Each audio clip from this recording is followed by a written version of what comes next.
Hi, I'm Arnie Gunderson from Fairwinds, and it's Friday, May 13th. I thought I'd use today to kind of summarize what's going on the Fukushima site and immediately off-site. But a quick summary would be that basically if this were an American rodeo, the bucking Broncos would have been throwing the Cowboys all week long. There's a meeting on Thursday where the NRC is being briefed by its staff, and I think that what the staff is going to tell them is that the situation is still unstable. I think unstable is an understatement. Today on Unit 1, TEPCO announced that the reactor core was uncovered and that significant fuel had been damaged. And I don't think that should come as a surprise to any of you, but it was a news press release from TEPCO. And they discovered this because they were able to get people into the containment for a very brief amount of time who could put new gauges in. The new gauges indicated that there's no water in the reactor and very little in the containment. Well, that brings up the question then, where did all that water go? We put in tens of thousands of tons of water over the last 2 months now, and that's an indication that there's leaks into the groundwater, which I'll discuss a little bit later.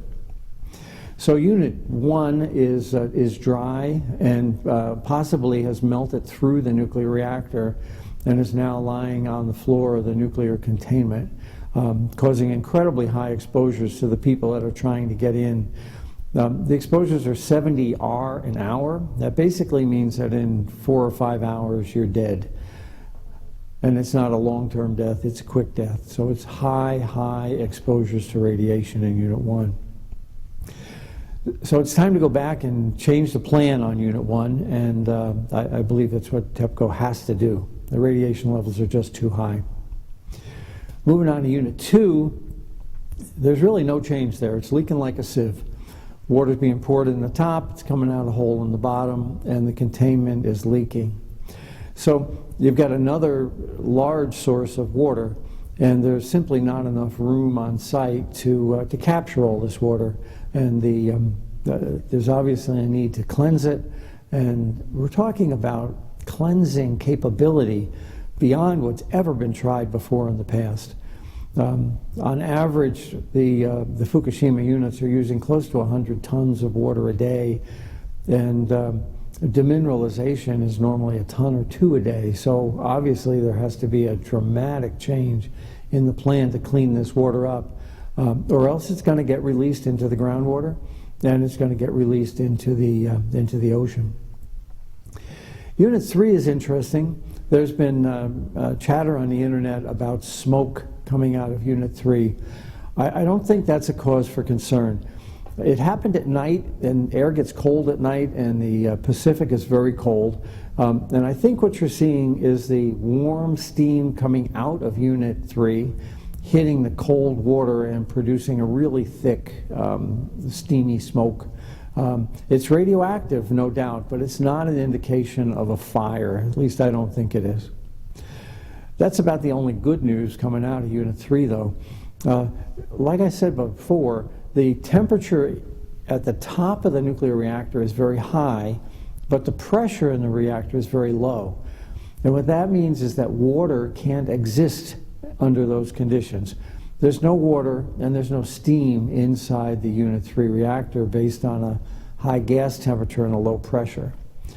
Well, what that means is there's air in there, and nuclear reactors are not meant to be cooled by air. So there's still a real severe problem in cooling the Unit 3 reactor. The hydrogen explosion is still possible at Unit 3 because of that wide disparity.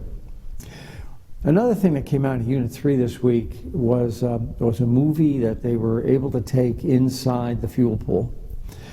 And you'll recall that Unit 3 is the one that is largely a pile of rubble at this point. And the fuel pool pictures were awful. They really indicated large pieces of concrete had fallen into the pool, large masses of metal were in the pool.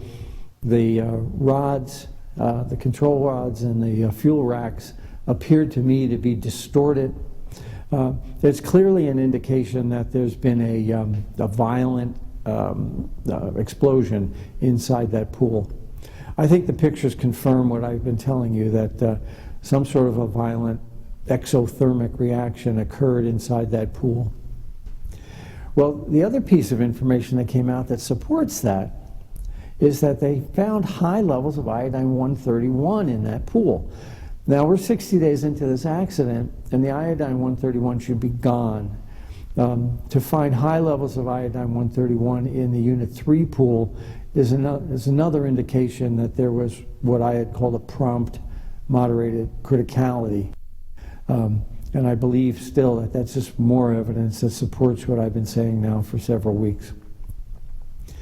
Moving on to Unit 4. Unit 4 is leaning. TEPCO acknowledges that Unit 4 is leaning. The structure is obviously compromised from the fires and the explosion on Unit 3, but it's tilting at the top, and that's not good.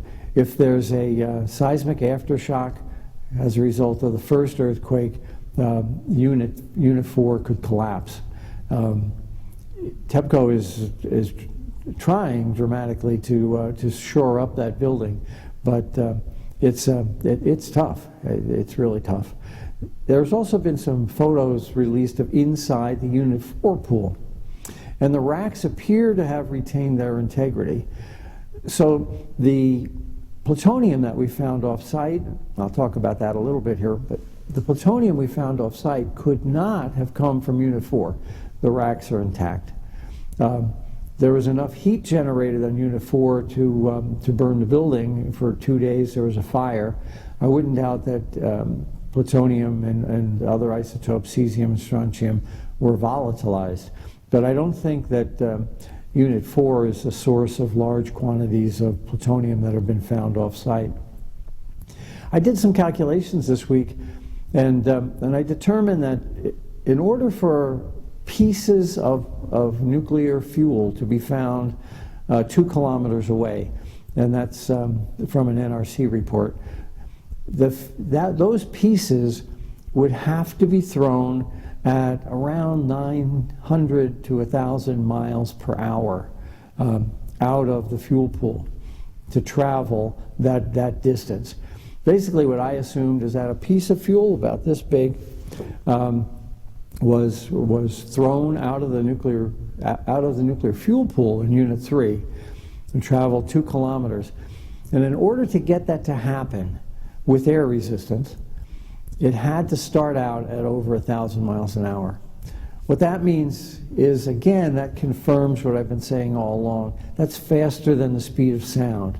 That shows there's been a detonation in Unit 3 and not a deflagration. Well, what does all this mean? Unit 1's containment is leaking.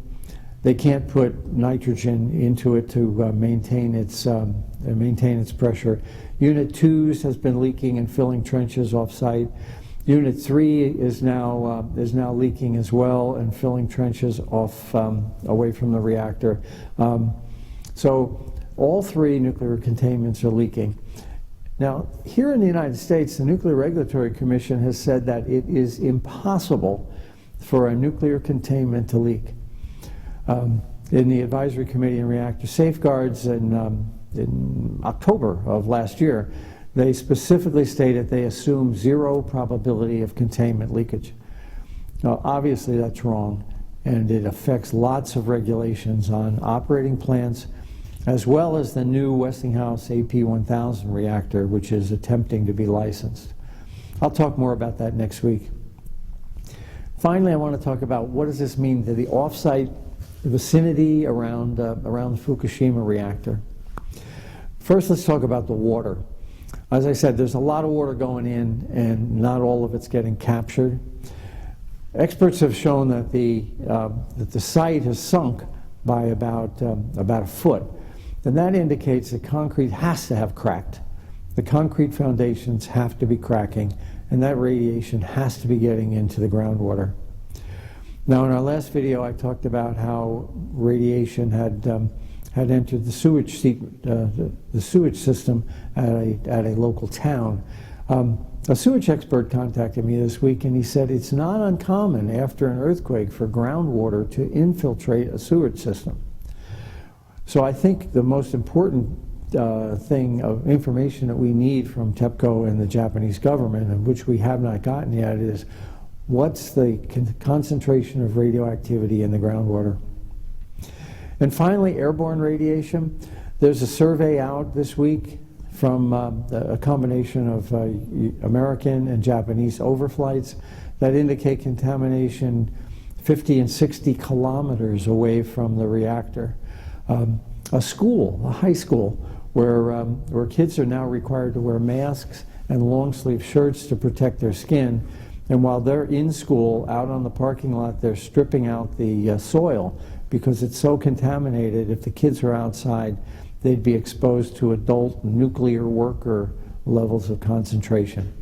That's unconscionable, that school should be kept open. And finally, all the reactors are continuing to emit radiation. Their containments have failed. So it's going down as water and going up as steam, and there's no plan in sight to prevent that from happening in the future. Well, thank you very much, and I'll touch base with you next week.